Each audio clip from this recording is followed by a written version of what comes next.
ഈശോ മിശിഹായ്ക്ക് സ്തുതിയായിരിക്കട്ടെ. യേശുവിൽ ഏറ്റവും സ്നേഹമുള്ളവരെ, പൗലോസ്ലീഹ എഫെസൂസുകാർക്ക് എഴുതിയ ലേഖനത്തിൽ 4-ാം അധ്യായം 11 മുതലുള്ള വാക്യങ്ങളിൽ കർത്താവ് ചിലർക്ക് പ്രത്യേക വരങ്ങളും കൃപകളും കൊടുക്കുന്നതായിട്ട് പറയുന്നുണ്ട്. ചിലർക്ക് അപ്പോസ്തലന്മാരാകാനുള്ള കൃപ കൊടുക്കുന്നു, വേറെ ചിലർക്ക് പ്രവാചകന്മാരാകാനുള്ള കൃപ കൊടുക്കുന്നു, മറ്റു ചിലർക്ക് സുവിശേഷം പ്രഘോഷിക്കാനും ഇടയന്മാരാകുവാനും, മറ്റു ചിലർക്ക് പ്രബോധകരാകുവാനും ശുശ്രൂഷകരാകുവാനുമുള്ള കൃപ കൊടുക്കുന്നു. എങ്ങനെയുള്ളവർക്കാണ് ഈ കൃപകൾ ലഭിക്കുന്നത്?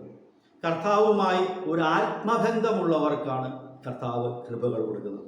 ഇങ്ങനെയുള്ളവരെ നമ്മൾ വിളിക്കുന്നത് വിശ്വാസമുള്ളവർ എന്നാണ്. എന്തിനു വേണ്ടിയാണ് കർത്താവ് ഈ കൃപകളും വരങ്ങളും കൊടുക്കുന്നത് എന്ന് പൗലോസ്ലീഹ പറയുന്നു. അതായത് ശുശ്രൂഷകരുടെ ജോലി ചെയ്യുന്നതിനും കർത്താവിൻ്റെ ശരീരത്തെ പണിതുയർത്തുന്നതിനും വേണ്ടിയാണ് ഈ കൃപകളും വരങ്ങളും കൊടുക്കുന്നത് എന്ന് പൗലോസ്ലീഹ പറയുന്നു. കർത്താവിൻ്റെ ശരീരം എന്നുകൊണ്ട് ഉദ്ദേശിക്കുന്നത് തിരുസഭയാണ്.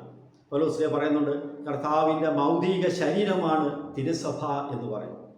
അപ്പം സഭയെ പണിതുയർത്തുന്നതിന് വേണ്ടി, ദൈവരാജ്യം വളർത്തുന്നതിന് വേണ്ടിയാണ് കർത്താവ് ചിലർക്ക് കൃപകളും വരങ്ങളും കൊടുക്കുന്നത്.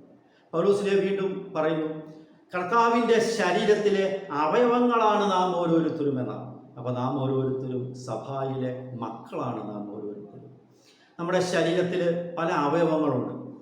ഓരോ അവയവങ്ങൾക്കും പ്രത്യേകം ധർമ്മമാണുള്ളത്. കണ്ണിന് കാണാനുള്ള ധർമ്മമാണുള്ളത്, അതുപോലെ തന്നെ വായ്ക്ക് സംസാരിക്കാനുള്ള ധർമ്മമുണ്ട്, കൈക്ക് സ്പർശിക്കാനുള്ളത്, കാലുകൾക്ക് നടക്കാനുള്ളത്. ഇതുപോലെ നമുക്ക് ഓരോരുത്തർക്കും തിരുസഭയിൽ പ്രത്യേകം ദൗത്യങ്ങളാണുള്ളത്. എന്നെക്കുറിച്ചുള്ള ദൗത്യം, നമ്മുടെ ഓരോരുത്തരെയും കുറിച്ചുള്ള ദൗത്യം എന്താണെന്നുള്ളത് നമ്മൾ മനസ്സിലാക്കിയെടുക്കണം. എപ്രകാരം നമ്മൾക്കത് വിവേചിച്ചറിയാൻ സാധിക്കും? ജെറമ്യ പ്രവാചകന്റെ പുസ്തകത്തിൽ 29-ാം അധ്യായം 11-ാം വാക്യത്തിൽ ഇപ്രകാരം പറയുന്നു, കർത്താവ് അരുളി ചെയ്യുന്നു, എനിക്ക് നിന്നെക്കുറിച്ചൊരു പദ്ധതിയുണ്ട്, നിന്റെ നാശത്തിനുള്ള പദ്ധതിയല്ല, പ്രത്യുത ക്ഷേമത്തിനുള്ള പദ്ധതിയാണ്, ശുഭമായ ഭാവിയും പ്രത്യാശയും നൽകുന്ന പദ്ധതിയാണ്. അപ്പോൾ നമ്മളെക്കുറിച്ച് കർത്താവിന് പദ്ധതിയുണ്ട്, പ്ലാനും പദ്ധതിയുണ്ട്. അപ്പോൾ നമ്മൾ ആ പ്ലാനും പദ്ധതിയും നമ്മളത് മനസ്സിലാക്കിയെടുക്കും. അപ്പോൾ നമ്മുടെ ജീവിതത്തിൽ 1-ാം സ്ഥാനം നമ്മൾ കർത്താവിന് കൊടുക്കുമ്പോൾ, നമ്മുടെ ജീവിതം നമ്മൾ ദൈവത്തിന് 1-ാം സ്ഥാനം കൊടുത്തുകൊണ്ട് ദൈവവുമായി നമ്മൾ ചേർന്ന് നിൽക്കുമ്പോൾ നമ്മളെക്കുറിച്ചുള്ള ദൗത്യം നമുക്ക് മനസ്സിലാക്കുവാൻ സാധിക്കും. അപ്പോൾ നമുക്കും തിരുസഭയെ പണിതുയർത്തുന്നവരായി മാറുവാൻ, കർത്താവിൻ്റെ ശരീരത്തെ പണിതുയർത്തുന്നവരായി മാറുവാൻ നമുക്കും സാധിക്കും. സ്നേഹമുള്ളവരെ, തിരുസഭയുടെ ഏറ്റവും പ്രധാനപ്പെട്ട ദൗത്യം എന്ന് പറയുന്നത് പിതാവായ ദൈവത്തെ മറ്റുള്ളവർക്ക് പരിചയപ്പെടുത്തി കൊടുക്കുക എന്നുള്ളതാണ്.